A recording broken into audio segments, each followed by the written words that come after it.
No, it's not. But his writing is so brilliant. There's a sentence, for example, in The Christmas Carol, where Dickens describes walking up a street, and he said, "There's a little house between the two big houses, looking as if it had just picked up, run between them, and was hiding."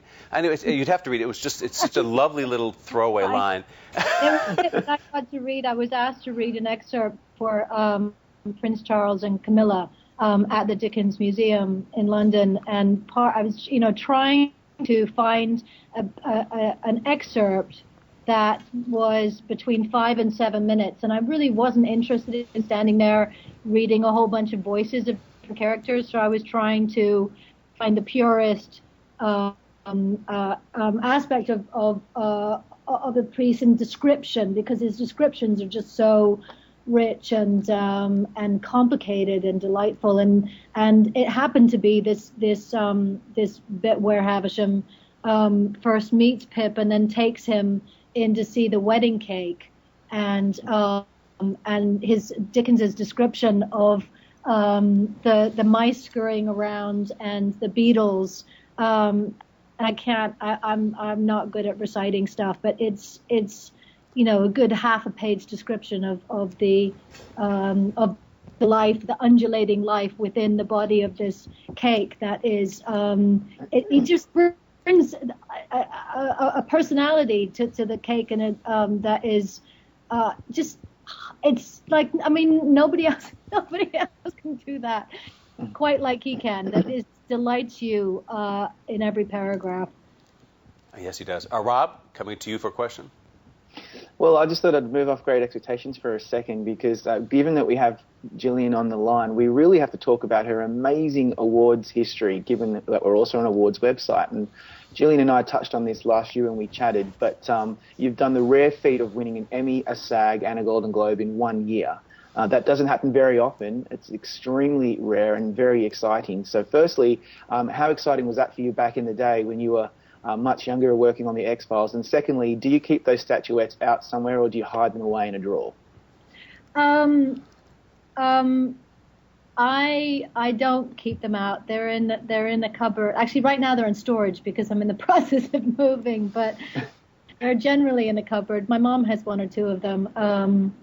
I think I was so stunned at the time, during that period of time in my life, and just stunned, I think more stunned than I admitted to myself, about the level of success that the television show itself was having, and then the success ultimately that we were having. And every waking hour was spent doing interviews and photo shoots and et cetera, et cetera. And I think that when I showed up to those awards, I was a deer in the headlights. I didn't even know I could bear it. I remember my mouth hurting so much because I was smiling for the camera, smiling through my nervousness, and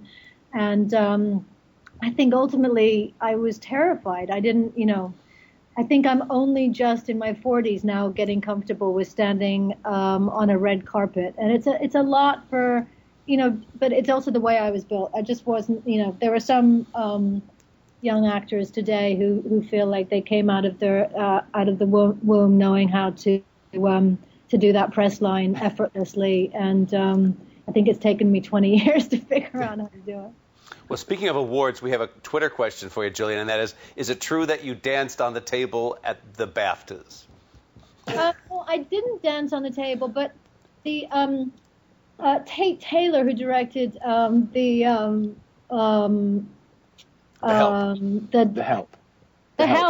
Mm-hmm. Who directed The Help, we were dancing with some friends, and he lifted me up into the air in the middle of the dance floor. So it might have appeared that I was dancing on tables, but no, I was just flying through the air. Another Twitter question for you is, why have you decided to stay in London as opposed to another part of the world?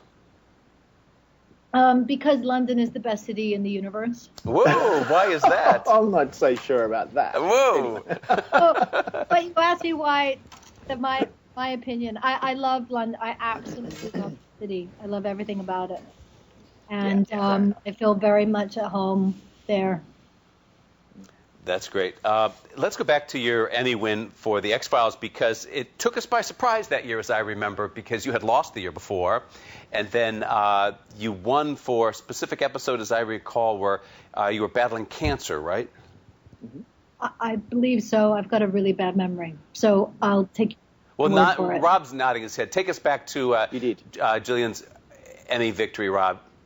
All right, now I'm going to show the extent of my geekdom. But that episode was called Memento Mori, and it was, when that episode aired, many people who follow this kind of stuff, all these awards nerds like me, thought instantly that this was the one where you were going to get that statuette. And then when Helen Mirren read out your name, we all felt very vindicated that Chris Carter had given you the material that that was not so genre. It had a bit more of the dramatic stuff that Emmy voters love. And so obviously it worked. And yeah, so that's you won for that episode.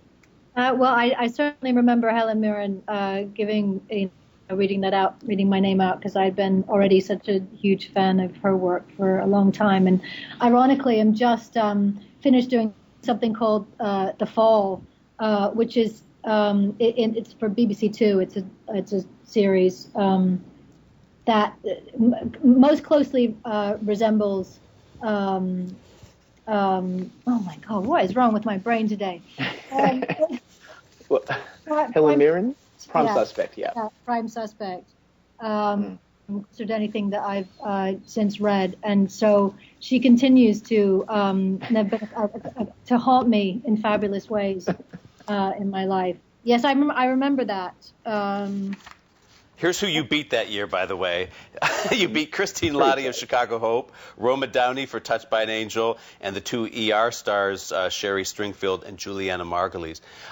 We have 269 Twitter questions. Most of them are for you, Gillian, and about a third of them are about The Fall. Everybody wants to know more about it. What else can you tell us?